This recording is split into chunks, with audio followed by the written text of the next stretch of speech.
আমার নিজের ID card দিয়ে আমার 12টা সিম রেজিস্ট্রেশন করা। এটা শুনে আমার গার্লফ্রেন্ড তেলে বেগুনে জ্বলে উঠে বলল, এতগুলো যদি সিম লাগে তাহলে কতগুলো বউ লাগবে জানতে পারি? তখন আমি বললাম, সিমের সঙ্গে বউয়ের সম্পর্ক কি? তখন গার্লফ্রেন্ড বলল, তোমার তো একটা সিমেই হয়ে যাবে, তাহলে এতগুলো সিম দিয়ে কি করবে? তখন আমি বললাম, এমনিতেই ভালো লাগছে তাই একটা একটা করে কিনতে কিনতে 12টা হয়ে গেছে।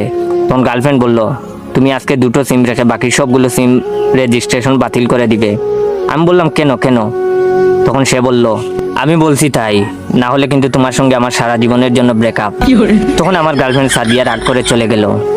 আমি কিছুক্ষণ বসে বসে ভাবলাম, তারপরে উঠে হাঁটা শুরু করলাম। মোবাইল বের করে সাদিয়ার নাম্বারে কল দিলাম, কিন্তু সে রিসিভ করে নাই। সন্ধ্যাবেলা হঠাৎ ওভারব্রিজের নিচে দেখলাম একটা লোক টেলিটক সিম বিক্রি করতেছে। কাছে গিয়ে জিজ্ঞেস করে জানলাম, 100 টাকা রিচার্জ করলেই 100 টাকা তো থাকবেই, বরং 100 মিনিট ও 17 জিবি ইন্টারনেট পাওয়া যাবে। চিন্তা করলাম, এমনিতেই তো অনেক টাকা রিচার্জ করা লাগে, তাহলে একটা নতুন সিম কিনেই ফেলি। সঙ্গে সঙ্গে পকেট থেকে ন্যাশনাল আইডি কার্ড বের করে সিম কিনে ফেললাম। মোবাইল সিম সেট করে সাদিয়ার কাছে কল দিলাম। সাদিয়া অপরিচিত নাম্বার, তাই রিসিভ করে সালাম দিল।